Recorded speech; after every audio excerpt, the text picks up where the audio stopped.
Evening, everybody. Yet again, I will have to apologise profusely as I speak in my relatively low ASMR voice, because that bottle of Morgan Spice I was talking about the other day also would like to sleep yet again.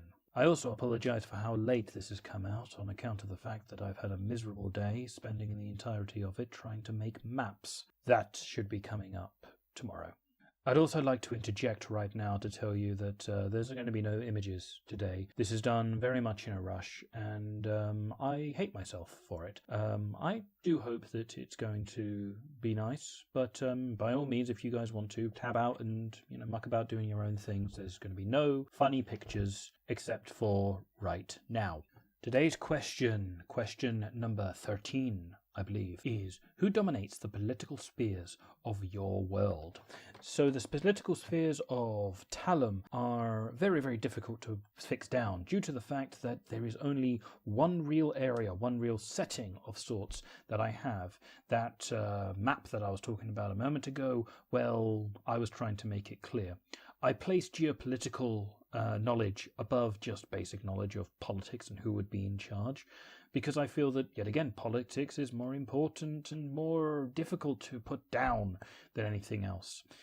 Any case, so how does it work in the 5 Free Cities area?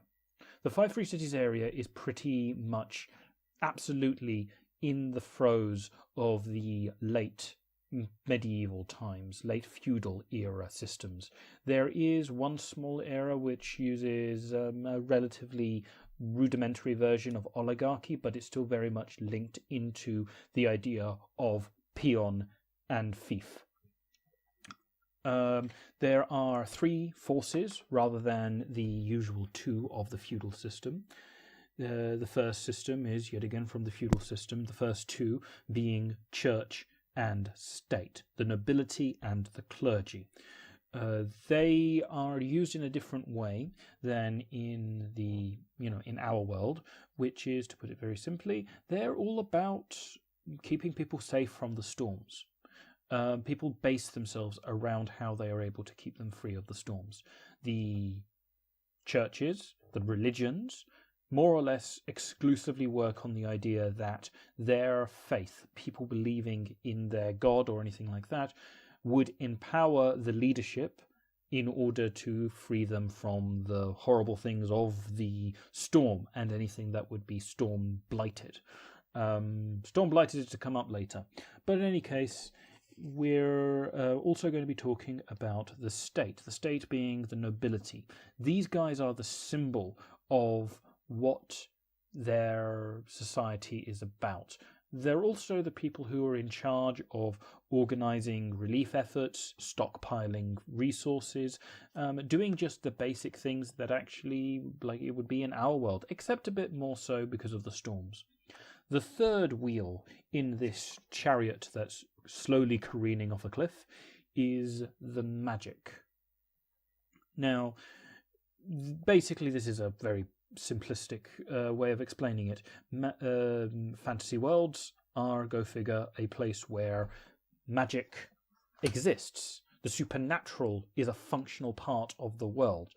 While I haven't empowered the religion with a lot because I've made the idea of a god or a deity interfering with the worlds of men a bit more, shall we say, vague, magic is still something that's very clear and happening. Now, by no means is there any situation where one group is somehow more powerful or better or any in their own way. All of them are corrupt, damaged, imperfect in their own unique, different ways. What unifies them and keeps them together is just the simple fact that if they do not do something to help the peasantry, to help the peon nation, they will end up dead come the next storm. As a result, as a group, leaders come in to inspire the people, keep their hopes up, make sure that they, will do the things that they need in order to survive. The clergy are the people who will give them the soulful wish to continue going, to believe in, there's a better afterlife. And magic is to make things easier, to grease these wheels.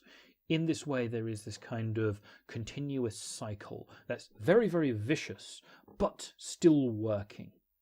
Each city has a different ratio of which one is better in comparison to any of the others. Hull, for instance, is very, very powerful in the sense of its state and its religion.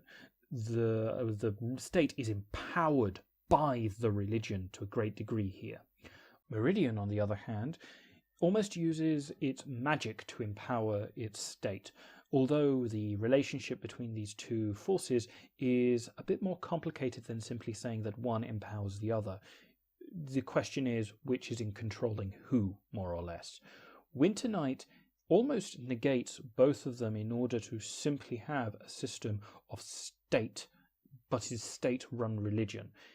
Winter Night is an oligarchy. It is a system where the very, very rich, specifically the guild masters, are actually the people who wheel and deal, control the different parts of things, and actually keep things running. It also has a different relationship with the peons of the people, the peasantry. They really do use the peasants as a kind of workforce, and basically it's a very complicated relationship, but in a very different way.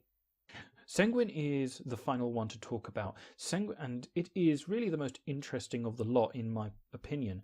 This is because it is basically the exile city.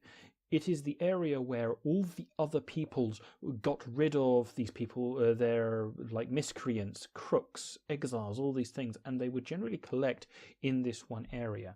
Now, that's been many, many years since then, and as time's gone on, they've slowly collected until they have gestated into a full-blown city, which is just called the City of Sanguine. As a result, the relationship that is present between the state, magic, and religion is actually kind of a bit more up in the air, because the people are actually more empowered than in any of the other situations. Yes, there is a government, and yes, there is a system of fealty and obeisance, but it is much more of a recognition of first amongst equals, rather than what is generally recognized in the other cities, which generally like the nobility and royalty and these kind of things.